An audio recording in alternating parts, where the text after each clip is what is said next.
ஓம் தத்புருஷாய வித்மஹே வக்ரதுண்டாய தீமஹி தன்னோ தந்தி பிரசோதயாத். அன்பு நண்பர்களுக்கு உங்கள் ரங்கமணியின் இனிய வணக்கம்.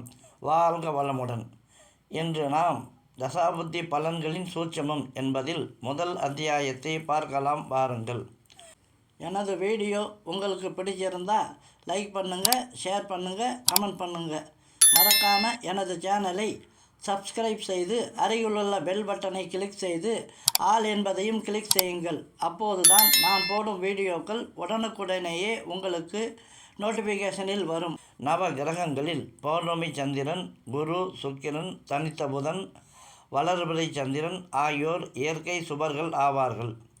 சூரியன், செவ்வாய், சனி, ராகு, கேது, அமாவாசை சந்திரன், தேய்பிறை சந்திரன் ஆகியோர் இயற்கை அசுபர்கள் ஆவார்கள். இவர்களில் புதன் மட்டும் இயற்கை சுப கிரகத்துடன் சேர்ந்தால் அந்த சுப கிரகத்தின் தன்மையை கவர்ந்து தானும் சுபராக மாறி தனது சுய இயல்புடன் செயல்படுவார். இதே புதன் இயற்கை அசுப கிரகத்துடன் சேர்ந்தால் அந்த அசுப கிரகத்தின் தன்மையை கவர்ந்து தானும் அசுபராக மாறி தனது சுய இயல்புடன் செயல்படுவார். இதேபோல் ராகுவும் தான் இயற்கை சுபகிரகத்துடன் சேர்ந்தால் தான் அந்த இயற்கை சுபகிரகமாகவே மாறி அந்த இயற்கை சுபகிரகத்தின் பாவகாரக கிரககாரக செயல்களை பல மடங்கு அதிகப்படுத்தி தருவார். இதே ராகு தான் இயற்கை அசுப கிரகத்துடன் சேர்ந்தால் தான் அந்த இயற்கை அசுப கிரகமாகவே மாறி அந்த இயற்கை அசுப கிரகத்தின் பாவகாரக கிரககாரக செயல்களை பல மடங்கு அதிகப்படுத்தி தருவார். ஆனால் இந்த கேதுவோ தான் எந்த கிரகத்துடன் சேர்கிறதோ அந்த கிரகத்தின் கிரககாரக செயல்கள் மீது ஜாதகருக்கு துளியும் ஆர்வம் இல்லாமல் செய்துவிடும். இயற்கை அசுப கிரகங்களில் அமாவாசை சந்திரன், சனி, ராகு, கேது ஆகியவை முழு அசுபர்கள் ஆவார்கள். செவ்வாய் முக்கால் அசுபர், சூரியன் அரை அசுபர்.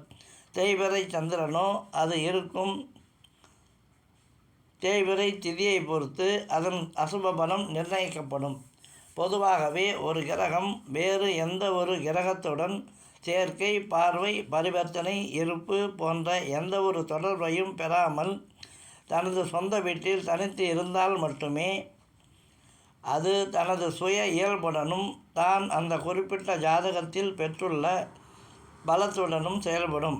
மாறாக ஒரு இயற்கை சுபகிரகம் ஒரு அசுப கிரகத்தின் சேர்க்கை, பார்வை பெற்றால் அந்த அசுப கிரகத்தின் பலத்திற்கு தக்கவாறு அந்த சுப கிரகத்தின் சுபத்தன்மை குறைந்து அசுபத்தன்மை அதிகமாகும்.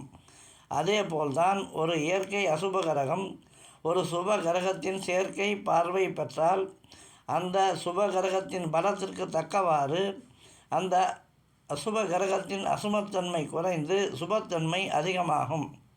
பொதுவாகவே சுபகிரகம் நல்ல பலன்களையும் அசுபகிரகம் கெட்ட பலன்களையும் தரும் என்று ஒரு கருத்து மக்களிடையே நிலவுகிறது. இது முற்றிலும் தவறான பொய்யாகும். மேலும் சுக்கிரதசாவில் நல்ல பலன்கள் நடக்கும் என்றும் சனி தசாவில் கெட்ட பலன்கள்தான் நடக்கும் என்றும் மக்கள் பலர் நினைத்து கொண்டு இருக்கிறார்கள். இதுவும் கூட தவறான நினைப்பு ஆகும். எந்த கிரகமாக இருந்தாலும் அது ஒரு குறிப்பிட்ட ஜாதகத்தில் இருக்கும் அமைவு, தான் பெற்றுள்ள பிற கிரகங்களின் சேர்க்கை, பார்வை, பரிவர்த்தனை போன்ற தொடர்பு ஆகியவற்றை பொறுத்து தான் அந்த ஜாதகத்தில் தான் பெற்றுள்ள வலுவிற்கு ஏற்றவாறு அந்த ஜாதகருக்கு நல்லதையோ அல்லது கெட்டதையோ கொடுக்கும். ஒரு ஜாதகருக்கு அவரது வாழ்க்கையில் நடக்கும் சம்பவங்கள் அனைத்தையுமே அப்போது அவரது ஜாதகப்படி நடக்கும் தசாபுத்தி நாதர்களே தீர்மானம் செய்து அவற்றை நடைமுறைப்படுத்தவும் செய்கிறார்கள். மற்றபடி தற்போது வான்மண்டலத்தில் நடக்கும் கோள்களின் நகர்வுகளான குரு பெயர்ச்சி, சனி பெயர்ச்சி, ராகுகேது பெயர்ச்சி போன்றவற்றால் எப்போதோ பிறந்து விட்ட ஒரு மனிதரின் வாழ்க்கையில் எந்த ஒரு தாக்கத்தையும் ஏற்படுத்தாது. இதை நீங்களே கூட கண்டுபிடிக்கலாம். அது எவ்வாறு எனில் உங்கள் ஜாதகத்தை கையில் எடுத்துக்கொள்ளுங்கள். அதன்படி தற்போது உங்களுக்கு என்ன தசாபுத்தி நடக்கிறது என்று குறித்து கொள்ளுங்கள். அந்த தசாபுத்தி காலம் வரை அந்த தசாபுத்தி நாதர்கள் உங்கள் ஜாதகத்தில் தொடர்பு கொண்டுள்ள பாவகாரக செயல்களும் அந்த கிரகக்கார செயல்களும் மட்டுமே நடப்பதை நீங்களே கண்கூடாக பார்க்கலாம். அந்த குறிப்பிட்ட செயல்கள் மூலமாக தான் உங்களுக்கு நன்மையோ அல்லது தீமையோ நடக்கும். இதை நீங்களே சுயமாக சரிபார்த்து கொள்ளலாம். இந்த நவ கிரகங்களில் இந்த ராகு கேது ஆகிய நிழல் கிரகங்களின் தசாபுத்தி பலன்களை தீர்மானம் செய்யும் போது மட்டும் மிகுந்த எச்சரிக்கையுடன் ஆய்வு செய்ய வேண்டும். ஏனென்றால் இந்த இரு நிழல் கிரகங்கள் மட்டுமே பன்முக செயல்பாடுகளை தங்களில் ஒளித்து வைத்து கொண்டிருக்கின்றன. ஜோதிடத்தில் பல கட்டுக்கதைகள் உலாவிக் கொண்டு இருக்கின்றன. அவற்றில் ஒன்றுதான் தோஷங்களும் தோஷ கழித்தல் பரிகாரங்களும். எந்த ஒரு ஜாதகத்திலும் இருக்கின்ற எந்த ஒரு தோஷத்தையுமே கழிக்கவோ குறைக்கவோ அல்லது அதை வேலை செய்ய விடாமல் அந்த கிரகத்தை முடக்கவோ முடியாது. மேலும் எந்த ஒரு கிரகத்தையும் ஆக்டிவேட் செய்யவோ அல்லது டீஆக்டிவேட் செய்யவோ முடியாது.